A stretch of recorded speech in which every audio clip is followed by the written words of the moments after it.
अगले रोज़ डॉक्टर अब्दुल रशीद सगीर को नशे वाली दवाई का इंजेक्शन लगाने आया तो इसने सुरिंज बाथरूम में जाकर फ्लैश में खाली कर दी और खाली सुरिंज बाल्टी में फेंक दी। सगीर भाई, डॉक्टर अब्दुल रशीद ने कहा, यह तीसरा इंजेक्शन है जो मैं तुम्हें नहीं दे रहा। ये बताओ कि तुम कोई तकलीफ़ तो नहीं महसूस कर रहे, किसी किस्म की बेचैनी या बेख्वाबी की शिकायत तो नहीं?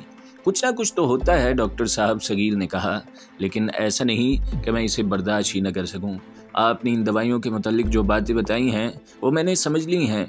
मैं तो बेदार हो गया हूं डॉक्टर साहब। मैं हिंदुस्तान के मुसलमानों के लिए कुछ कर सकता हूं। क्या बात की है आपने सगीर साहब?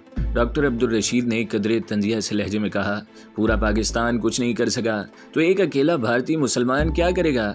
एक वक्त था कि हमारी नज़रें पाकिस्तान पर लगी हुई थीं। पाकिस्तान की फ़ौज की बहादुरी के बहुत चर्चे सुने थे। सितंबर 1965 की जंग में पाकिस्तान की आर्मी, एयरफोर्स और नेवी ने पूरे इंडिया में खौफ की लहर दौड़ा दी थी। आपको याद होगा कि हिंदू हमें यानी इंडिया के मुसलमानों को किस तरह झुक झुक कर सलाम करते थे। ये खबर मशहूर हो गई थी कि पाकिस्तान आर्मी पूरे पंजाब पर छा गई है और 1-2 महीनों बाद दिल्ली पहुंच जाएगी। हिंदू तो सही मानों में गीदड़ बन गए और यहाँ के मुसलमान शेर हो गए। लेकिन ऐलान ताशकंद के बाद मामला फिर वहीं का वहीं जा पड़ा जहाँ पहले था। फिर आपको ये भी याद होगा कि दिसंबर 1971 में तो हिंदुओं ने हम पर तानों के वो तीर बरसाए कि हम मुंह छुपाते फिरते थे। वही पाकिस्तान जिसकी फौज से पूरा इंडिया डरता था, सारी दुनिया में एक कमज़ोर मुल्क के रूप में मशहूर हो गया। आपने मुझे कहा था कि तुम लोग पाकिस्तान क्यों नहीं चले जाते? मैंने गोल मोल सा जवाब दे दिया था, लेकिन सगीर भाई, असल बात यह है कि पाकिस्तान में जाकर क्या करेंगे? हमें यहाँ हिंदुओं के देश में अपनी मस्तूरात की बेहुरमती का गम लगा रहता है। हमारी इज़्ज़त महफूज नहीं। मुझे ये बताएं, क्या पाकिस्तान में खुद अपनी मस्तूरात की इज़्ज़त महफूज है? हम अखबार में पढ़ते रहते हैं, आप भी हिंदुस्तानी मुसलमान हैं, यहाँ के अखबार ज़रूर पढ़ते होंगे। कभी कभार किसी का कोई पाकिस्तानी रिश्तेदार यहाँ आ जाता है तो इससे पता चलता है कि पाकिस्तान में ना किसी का घर लूटने से महफूज है, ना किसी की इज़्ज़त की कोई गारंटी दे सकता है। डॉक्टर अब्दुल रशीद और सगीर कुछ देर इसी मौजू पर बातें करते रहे। बातें करते करते इनके दरमियान दोस्ताना बेतकल्फ़ी पैदा हो गई। चूँकि सगीर का जहन बेदार हो गया था, इसलिए इसके जज्बात भड़क उठे। इसने डॉक्टर रशीद को बताया कि इसने सुना है कि हिंदू तखरीबकार पाकिस्तान में जाकर कैसी कैसी तबाहकारियाँ करते हैं, लेकिन पाकिस्तान की हुकूमत इनके खिलाफ कोई कार्रवाई नहीं करती। एक बात कहता हूँ सगीर भाई, डॉक्टर ने कहा, हर काम हुकूमत पर डाल देना ही ठीक नहीं होता। अगर अवाम में से हर आदमी अपने आप को पाकिस्तान का मुहाफिज समझे तो वो बहुत कुछ कर सकता है। लेकिन हम जब सुनते हैं कि इंडियन इंटेलिजेंस के एजेंट पाकिस्तानी भी हैं और पाकिस्तानी बड़ी आसानी से हिंदुओं के एजेंट बन जाते हैं तो शर्म से हमारे सर झुक जाते हैं और हम ऐसे पाकिस्तानियों पर लानत भेजते हैं और दुआ करते हैं कि अल्लाह ऐसे मुसलमानों को ज़मीन के तख्ते से उठा ले जो तेरा नाम लेकर तेरे दुश्मनों का साथ देते हैं। सगीर का सर झुक गया, जैसे इसे नींद आ रही हो या जैसे किसी गहरी सोच में खो गया हो। डॉक्टर रशीद कोई बात कर रहा था, लेकिन सगीर पर खामोशी तारी थी। इसके मुंह से हूँ या हाँ भी नहीं निकलती थी। डॉक्टर रशीद ने इसके सर पर हाथ रखकर सर ऊपर उठाया तो इसने देखा कि इसकी आंखें लाल हो गई हैं। क्यों सगीर साहब? डॉक्टर रशीद ने पूछा। क्या बात है? मैं अच्छी तरह जानता हूँ आप क्या महसूस कर रहे हैं। आखिर आप भी हिंदुस्तानी मुसलमान हैं। नहीं, सगीर ने दबी दबी सी आवाज़ में कहा और इसके साथ ही इसकी आंखों से आंसू टपक पड़े। डॉक्टर साहब, मैं अगर आपसे कहूँ कि मैं हिंदुस्तानी नहीं पाकिस्तानी हूँ तो आप क्या कहेंगे?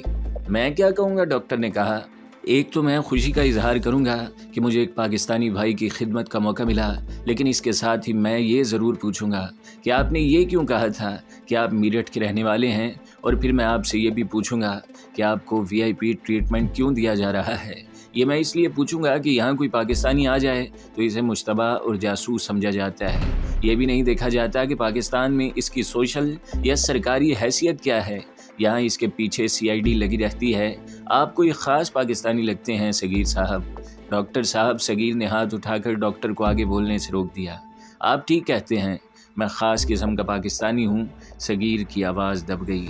इसने घूंट सा निकल कर कहा, मैं जज्बाती आदमी हूँ, आप मुझे जहनी मरीज़ भी कह सकते हैं। आपकी बातें सुनी तो यूँ महसूस हुआ जैसे किसी ने मुझे झंझोड़ कर जगा दिया हो। मैं आपको अपना गमखार समझकर बताता हूँ कि मेरा ताल्लुक इंडियन इंटेलिजेंस के साथ है। यूँ कह लें कि मैं इंडियन इंटेलिजेंस का पाकिस्तानी एजेंट हूँ। बॉर्डर क्रॉस करते हुए पाकिस्तानी रेंजर्स ने गोली चला दी थी और एक गोली मुझे लगी। डॉक्टर अब्दुल रशीद पर सख्ता तारी हो गया। यूँ लगता था जैसे इसके दिल का धड़कना भूल गया हो और इसकी आंखें झपकने से कासिर रह गई हों। वो बुत बना खड़ा रहा और इसकी नज़रें सगीर के चेहरे पर जमी रहीं। क्यों डॉक्टर साहब? सगीर ने डॉक्टर को बेदार कर दिया और कहा, मैं जानता हूँ आप मेरे मुतल्लिक क्या सोचेंगे। आपके दिल में मेरी मोहब्बत पैदा हो गई थी जो आन वाहिद में नफ़रत में बदल गई है।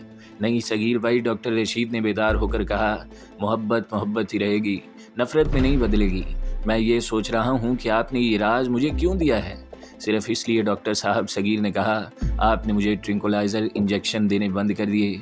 एक तो ये वजह हुई कि मेरा दिमाग वापस मेरे कब्ज़े में आ गया, फिर आपने मुझे यहाँ के मुसलमानों की हालत ज़ार सुनाई तो मेरे अंदर ईमान बेदार हो गया। इससे पहले खालदा नरस मुझे यही बातें सुना चुकी थी और मेरा खून खोल रहा था। मुझे आपकी मदद की ज़रूरत है। मैं आपकी क्या मदद कर सकता हूँ? डॉक्टर ने कहा, मैं आपकी खिदमत कर सकता हूँ जो कर रहा हूँ, और जब आप यहाँ हैं मैं और ज़्यादा खुलूस और प्यार से आपकी खिदमत करूँगा। नहीं डॉक्टर साहब, सगीर ने कहा, ये नहीं। जिस मदद की मुझे ज़रूरत है वो शायद आप न कर सकें, ना ही मैं आपको इतने सख्त बल्कि इतने ख़तरनाक इम्तिहान में डालना चाहता हूँ। आप बात तो करें, डॉक्टर ने कहा। मैं हूँ तो डॉक्टर, लेकिन आपसे बढ़कर जज्बाती हूँ। मुझे बताएं आपको कैसी मदद की ज़रूरत है। मैं वापस पाकिस्तान जाना चाहता हूँ, सगीर ने कहा। बॉर्डर क्रॉस करना मेरे लिए कोई मुश्किल नहीं। मुझे किसी तरह बॉर्डर के पास पहुँचा दिया जाए, बॉर्डर खुद क्रॉस कर लूँगा। बहुत हुआ तो यही होगा कि पाकिस्तानी रेंजर्स देख लेंगे और गोली मार देंगे। मुझे खुशी होगी, मैं किसी पाकिस्तानी की गोली से मरना पसंद करूंगा। और अगर मैं सरहद से आगे खैरियत से निकल गया तो मैं अपने गुनाहों का कफ़ारा इस तरह अदा करूंगा कि पाकिस्तान में इंडिया के जासूसों और तखरीबकारों का एक रिंग पकड़वा दूंगा। मुझे बॉर्डर तक पहुँचा दें। डॉक्टर गहरी सोच में खो गया और कमरे में टहलने लगा। सगीर की नज़रें इसके साथ साथ घूमती रहीं। सगीर भाई, डॉक्टर ने कहा, यह सूरत हाल मेरे लिए इतनी मुश्किल है कि मैं इसे नामुमकिन भी कह सकता हूँ। सरहद अम्बाला से बहुत दूर है, लेकिन मैं आपको ये जवाब कभी नहीं दूंगा कि मैं आपकी ये मदद नहीं कर सकता। मैं आपकी मदद करूँगा। मैं आपसे बढ़कर जज्बाती हूँ। मैंने आपसे कहा था कि हम मुसलमानों ने यहाँ के माशरे को कबूल कर लिया है। अगर मैं ये कहूँ कि मैंने दिल की गहराई से इस हिंदू माशरे को कबूल किया है तो इससे बड़ा झूठ और कोई नहीं होगा। मैं नहीं भूल सकता कि मैं मुसलमान हूँ, और मैं ये भी नहीं भूल सकता कि यहाँ मुसलमान ही नहीं बल्कि इस्लाम भी ग़ुलाम हो गया है। मैं अकेला या हम बिखरे हुए, कुचले और मसले हुए मुसलमान क्या कर सकते हैं? मैं अगर आपको सरहद तक पहुंचा दूं और आप पाकिस्तान जाकर इंडियन इंटेलिजेंस को ये कारी ज़रब लगाएं तो इसका एक रिंग पकड़वा दें, तो इससे बड़ी नेकी और क्या हो सकती है। मैं इस कारी खैर में शामिल होऊंगा और ज़रूर होऊंगा। आप मुझे अमृतसर तो पहुंचा सकते हैं, सगीर ने कहा। मैं अमृतसर से पैदल चल पड़ूंगा और रावी में उतर जाऊंगा। मैं आपको किसी ख़तरे में नहीं डालूंगा, ना मैं आपको कोई मशवरा दूंगा, डॉक्टर ने कहा। मशवरा देने वाले और आपका साथ देने वाले आदमी मौजूद हैं, मुझे कुछ सोचने दें। लेकिन सगीर भाई, इसकी क्या गारंटी है कि मैं आपसे महफूज रहूँगा? आपसे का क्या मतलब? सगीर ने पूछा। मतलब ये, डॉक्टर ने कहा, कि आप मेरे ख़िलाफ़ यही रिपोर्ट न दे दें कि इस डॉक्टर को यहाँ से निकालो क्योंकि इसके दिमाग में पाकिस्तानी जरासीम मौजूद हैं। सगीर ने चौंक कर डॉक्टर अब्दुल रशीद की तरफ देखा। दोनों चुपचाप एक दूसरे को देखते रहे। फिर देखते ही देखते सगीर की आंखों से आंसू बह निकले। डॉक्टर इसे चुपचाप देखता रहा। क्या मैं इस कदर जलील और कमीना समझ लिया गया हूँ? सगीर ने भुर्राई हुई आवाज़ में कहा। आप ठीक कहते हैं डॉक्टर साहब, ये खसलत हिंदुओं की है जो आपको शक है कि मेरी भी होगी। मुझे अपनी इस हालत पर अफसोस हो रहा है और शर्म भी आती है कि मैं धुतकारा हुआ लानती इंसान बन गया हूँ। मैं आपको किस तरह यकीन दिलाऊँ कि मैं आपको धोखा नहीं दे रहा? आपको धोखा देकर मुझे हासिल भी क्या होगा? मुझे तो बहुत बड़े बड़े टारगेट दिए जाते हैं। हकीकत यह है डॉक्टर साहब, इंडियन इंटेलिजेंस का टारगेट पूरा पाकिस्तान है। मेरी हालत एक गोली की सी है जो हिंदुओं की बंदूक से निकलती है और पाकिस्तान के वजूद में उतर जाती है। लेकिन मैं जाग उठा हूँ डॉक्टर रशीद साहब, मैं जाग उठा हूँ। मुझे पाकिस्तान पहुँचा दें, सरहद तक पहुँचा दें। पहुँचा दूंगा, डॉक्टर ने कहा। सरहद तक पहुँचाने से पहले मैं आपको अपने घर पहुँचाऊँगा। कुछ दिन आपको मेरे घर में छुपा कर रखा जाएगा। यहाँ ये जाहिर किया जाएगा कि आप यहाँ से भाग गए हैं। मेरे 3-4 मुसलमान दोस्त हैं, वो हमारी मदद करेंगे। आपको मैं सिर्फ अपने घर ही नहीं रखूँगा, एक एक 2-2 रातें मेरे दोस्त आपको अपने अपने घर रखेंगे। पहले मैं अपने दोस्तों के साथ बात कर लूँ। आपने ये काम करना है कि जब बड़े डॉक्टर आपको देखने आएँ तो आप ये शिकायत करें कि ज़ख़म में आपको दर्द मुसलसल रहता है और चलने में दर्द और बढ़ जाता है। इससे एक फ़ायदा तो ये होगा कि आपको अस्पताल में कुछ दिन और ठहरने का बहाना मिल जाएगा, और दूसरा फ़ायदा ये होगा कि आपका ताक़ुब बहुत देर बाद शुरू होगा। पहले तो आपको अस्पताल में ही ढूंढते रहेंगे, कोई मानेगा ही नहीं कि जो मरीज़ अच्छी तरह चल नहीं सकता वो फ़रार हो गया है। बहरहाल आप मुतमईन रहें, मैं आपको यहाँ से निकालूँगा। आपको इंडिया में क्यों लाया गया है? मेरी अपनी ख्वाहिश थी कि मैं इंडिया की सैर करूं, सगीर ने कहा। ये लोग मुझे खुश कर रहे हैं और यहाँ मेरी कुछ और ट्रेनिंग करेंगे और फिर मुझे कोई बहुत बड़ा मिशन देकर पाकिस्तान भेज देंगे। क्या आपने बहुत जासूसी की है? डॉक्टर ने कहा। जासूसी नहीं, सगीर ने कहा, मेरा काम तखरीबकारी है। मैंने कई जगहों पर धमाके किए हैं। मत पूछे डॉक्टर साहब, तखरीबकारी की कई किस्में हैं। सगीर ज़रा सा चुप होकर झंझलाया और बोला, मत पूछे डॉक्टर साहब, मैं कातिल हूँ, खुदा मुझे माफ़ नहीं करेगा। मेरा अपना सगा भाई मेरे एक साथी तखरीबकार के धमाके की भेंट चढ़ चुका है। मैं इस भाई की रूह का सामना नहीं कर सकता। मैं अब गुनाहों का कफ़ारा अदा करूँगा। डॉक्टर ने देखा कि सगीर के चेहरे पर अज़ियत के बड़े नुमायाँ और वाज़े तासुरात छा गए थे। इसके बोलने के अंदाज में बेचैनी बढ़ती जा रही थी। साफ पता चलता था कि वो रूहानी अज़ियत में मुब्तला है। डॉक्टर ने बेहतर समझा कि सगीर के साथ इस मौजू पर बातें न की जाएं। सगीर भाई, डॉक्टर ने कहा, आप मुसलमान हैं, आपने कुरान में पढ़ा होगा कि अल्लाह बख्शने वाला मेहरबान है, वो रहमान है, रहीम है, करीम है। आपने सच्चे दिल से तौबा कर ली है तो मैंने आपकी मदद क्या करनी है? आपकी मदद तो अल्लाह करेगा। मैं अल्लाह से दुआ मांगूंगा कि आपकी मदद का ज़रिया और सबब मुझे बनाए। ये सादत मुझे मिले तो मेरी रूह को सुकून हो जाएगा। मैं आज रात अपने दोस्तों से, अपने वालिद और अपने बड़े भाई से बात करूंगा। वो यकीनन मदद करेंगे और कल रात हो सकता है मैं आपको यहाँ से निकाल कर ले जाऊँ। मैं हर मुश्किल और मुसीबत में जाने के लिए तैयार हूँ, सगीर ने कहा। मैं आपको ये बता दूं कि जहाँ मैंने देखा आप या यहाँ का कोई भी मुसलमान फंस रहा है मेरी वजह से, तो मैं अपने आप को पेश करके सबकी सज़ा अपने ज़िम्मे ले लूँगा। अल्लाह मालिक है सगीर भाई, डॉक्टर ने कहा। मैंने आपके कमरे में ज़रूरत से ज़्यादा वक्त गुजार दिया है, मुझे चलना चाहिए। डॉक्टर कमरे से निकल गया। कुछ देर बाद खालिदा नर्स आ गई और सगीर का ब्लड प्रेशर चेक वगैरह करने लगी। क्या बात है सगीर साहब? खालिदा ने पूछा। आपका ब्लड प्रेशर थोड़ा सा ऊपर हो गया है। ये तो होना ही था, सगीर ने कहा। तुम्हारी बातें सुनकर खून खोल उठा है, ये इसी का असर है। एक बात बताओ खालिदा, ये डॉक्टर अब्दुल सत्तार कैसा आदमी है? मेरा मतलब है कि ज़ाती तौर पर कैसा आदमी है? डॉक्टर की हैसियत से तो ये बहुत अच्छा आदमी है। पहले ये बताएं, खालिदा ने कहा, कि आप ये क्यों पूछ रहे हैं? वैसे ही, सगीर ने जवाब दिया। इनका मेरे साथ सलूक इतना अच्छा है कि मैं इस शख्स से बहुत मुतासिर हुआ हूँ। रशीद बहुत अच्छा आदमी है, खालिदा ने कहा। प्यारा आदमी है, मेरी शादी इसी से होगी। ये तो बहुत अच्छी बात है खालिदा, सगीर ने कहा। एक बात मेरे जहन में आती है, क्या इसे मालूम नहीं कि मेजर डॉक्टर तुम्हें अपने कमरे में बुलाकर प्यार और मोहब्बत करता है? अगर डॉक्टर रशीद को इसका इल्म हो गया तो फिर ये आपके साथ शादी नहीं करेगा। रशीद को मालूम है, खालिदा ने कहा, और रशीद इसी वजह से मेरे साथ शादी कर रहा है। शादी होते ही मैं सर्विस छोड़ दूंगी। रशीद ने मुझे यहाँ से आज़ाद कराने और मेरी इज़्ज़त बचाने का ये तरीका सोचा है कि मुझे अपनी बीवी बना रहा है। यकीन करना सगीर साहब, रशीद को एक मुसलमान लड़की के वालिदैन के पैगाम मिले हैं। ये लड़की MBBS है, मुझसे ज़्यादा खूबसूरत है, आजकल हाउस जॉब कर रही है, लेकिन डॉक्टर रशीद ने इसे कबूल नहीं किया और मुझे मेरी इज़्ज़त बचाने की खातिर कबूल कर लिया है। रशीद अमीर बाप का बेटा है, ये जानता है कि मेरे घर के माली हालात कितने ख़राब हैं। अगर मैं नौकरी न करूं तो मेरी माँ का इलाज न हो और मेरे भाई तालीम भी हासिल न कर सकें। रशीद ने मुझे कहा है कि मेरे घर की ये जिम्मेदारियां वो संभालेगा।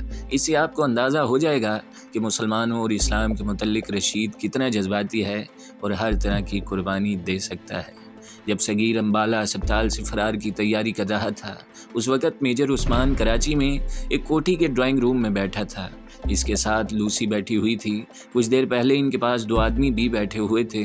लूसी ने उस्मान का तारुफ इनके साथ कराया था। वो दोनों कराची के मुसलमान थे। वो लूसी और उस्मान को अकेला छोड़कर उठ गए थे। उस्मान अपनी बीवी वीना और बच्चों के साथ कराची की सैर को आया था, लेकिन रास्ते में ये पूरी फैमिली अगवा हो गई और लूसी ने इन्हें रिहा करवाया और कराची पहुंचकर उस्मान ने एक होटल में कमरा ले लिया। लूसी उस कमरे तक उसके साथ गई थी और फिर उन्होंने खुफिया तरीके से अगले रोज़ मुलाकात का वक्त तय कर लिया। इस तरह उस्मान अगले रोज़ उस कोठी में पहुँच गया था जहाँ लूसी रहती थी। अब बताओ लूसी, मेजर उस्मान ने पूछा, तुम सिंध के इतने दूर दराज सहराई इलाके में कहाँ और क्यों जा पहुंची थी? तुम मानोगे नहीं, लूसी ने अपना एक बाजू उस्मान की गर्दन के गिर्द लपेट कर और अपना एक गाल उस्मान की गाल के साथ लगाकर कहा, मैं तुम्हें कभी एक लम्हे के लिए भी दिल से नहीं उतार सकी। ज़ाहिरी तौर पर तो ये हुआ कि मैंने यहाँ अपने रिश्तेदारों से ख्वाहिश की कि मैं सिंध का देहाती इलाका देखना चाहती हूँ, लेकिन उस्मान यकीन करना कि इस ख्वाहिश के साथ तुम यूँ मेरे सामने आ गए थे जैसे मैं हाथ आगे करूँगी तो यकीनन तुम्हें छू लूँगी। तुम तसव्वुर नहीं बल्कि एक हकीकत बनकर मेरे सामने आ गए थे। मेरा दिल कहता था कि तुम किसी मुसीबत में फंस गए हो और मुझे तुम्हारी मदद को पहुंचना चाहिए। इसे कहते हैं रूहानी मोहब्बत। तुम मानो ना मानो, मैं इस हकीकत से इनकार नहीं कर सकती कि तुम्हारी मोहब्बत मेरी रूह में उतरी हुई है। मैं ये मान लेता हूँ कि तुमने मेरी मोहब्बत को अपने रूह में उतार रखा है, उस्मान ने कहा, लेकिन मैं ये नहीं मानूंगा कि तुम सिंध का अंदरूनी इलाका देखना चाहती थी। मेरी और तुम्हारी क्लास की कोई लड़की ऐसी ख्वाहिश नहीं करेगी कि जिस इलाके में डाकुओं की हुक्मरानी हो और जहाँ आए दिन लड़कियाँ भी, बच्चे और जवान भी अगवा हो रहे हों, वहाँ की सैर का प्रोग्राम बना ले। फिर मैंने देखा कि इतने बड़े डाकू ने तुम्हारा ये हुक्म मान लिया कि वो मुझे रिहा कर दें और इसने हमें रिहा कर दिया। तुम अगर सिर्फ सैर के लिए वहाँ गई होती तो वहाँ तुम्हारा हुक्म न चलता, बल्कि तुम खौफ से कांप कांप कर बेहोश हो जाती। मुझे सही बात बताओ लूसी, वरना मैं समझूंगा कि ये जो तुम मोहब्बत की रेट लगा रही हो ये महज धोखा है। लूसी ने बहुत कोशिश की कि अपने ऊपर पर्दा डाले रखे, लेकिन उस्मान इसके पीछे पड़ा रहा। सिंध के अंदरूनी इलाके में इनकी मुलाकात ऐसी थी कि लूसी अब अपने आप पर कोई पर्दा नहीं डाल सकती थी। अपना पर्दा उठाने के बजाय लूसी ने प्यार मोहब्बत और उरियां हरकतों से उस्मान की अकल पर पर्दा डालने की कोशिश शुरू कर दी। वो उस्मान को इस तरह चाट रही थी जैसे किसी माँ को गुमशुदा बच्चा मिल जाता है। उस्मान कोई ज़ाहद और पारसा न था। वो अमीर कबीर बाप के घर में पैदा हुआ था और डिस्को सोसाइटी में पलकर जवान हुआ और ऐशो इशरत के सिवा इसने कुछ सीखा न था। फ़ौज में इसे सिर्फ अफसर बनने के लिए भेजा गया था। इसकी शख्सियत में इतनी क़ुव्वत मुदाफ़त नहीं थी कि वो इतने ज़्यादा हसीन और दिलकश बल्कि तलिस्म होशरुबा जैसे फ़रेब को कबूल न करता। इसकी सोई हुई हिस्से बेदार हो गईं। ये वही हिस्से थीं जो उस्मान को लूसी के जाल में ले गईं। वो बेखुद होता चला गया। और लूसी ने चौंक कर कहा, कॉफ़ी तो ठंडी हो रही है। इस वक्त उस्मान सोफे पर दराज था। लूसी इससे ज़रा अलग हुई और इसने कॉफ़ी की ट्रॉली अपनी तरफ घसीटी और पीठ उस्मान की तरफ कर ली। इस तरह वो उस्मान की आंखों और ट्रॉली के दरमियान आ गई। ट्रॉली पर जो नेपकिन रखे हुए थे, लूसी ने इनमें से एक की तहों के नीचे हाथ डाला और एक गोली इसके हाथ में आई जो इसने बड़ी तेज़ी से एक प्याली में रख दी और इस प्याली में कॉफ़ी डालकर फिर एक और प्याली में कॉफ़ी डाल ली। चीनी कितनी पियोगे? लूसी ने उस्मान से पूछा। उतनी ही पीते हो या कुछ कम कर दी है? इतनी डाल दो, उस्मान ने कहा। लूसी ने इस प्याली में चीनी डाली जिसमें इसने पहले एक गोली डाली थी। खुद ही चम्मच से हिलाकर इसने ये प्याली उस्मान की तरफ बढ़ा दी। उस्मान जो सोफे पर लेटा हुआ था उठकर बैठा और इसने प्याली अपने हाथ में ले ली। फिर दोनों कॉफ़ी पीने लगे। वीना तो बड़ी खूबसूरत लड़की थी, लूसी ने कहा। मुझे तो अपना दुश्मन समझती होगी। समझती रहे, उस्मान ने कहा। मैं इसे धुतकार भी तो नहीं सकता। लूसी ने वीना के मुतल्लिक बच बच कर बातें पूछनी और कहनी शुरू कर दी। कभी वो इसकी तारीफ़ कर रही होती और कभी उस्मान को ख़बरदार कर रही होती कि वो वीना पर इतना ज़्यादा भरोसा भी ना करे। वो कहती थी कि इसके अगवा में यकीनन वीना का हाथ भी था। मेजर उस्मान इसकी इन बातों से दो हिस्सों में कटता जा रहा था। कभी तो वो वीना के हक़ में हो जाता और कभी खुद एक दो बातें वीना के ख़िलाफ़ कह गुज़रता। इतने में वो गोली जो लूसी ने कॉफ़ी में डाली थी असर दिखाने लगी। इसके साथ लूसी अपने हुस्न व शबाब का जादू चलाने लगी। उस्मान पर लूसी का तिलिस्म तारी हो गया और वो 100% लूसी के हक़ में और वीना के ख़िलाफ़ हो गया।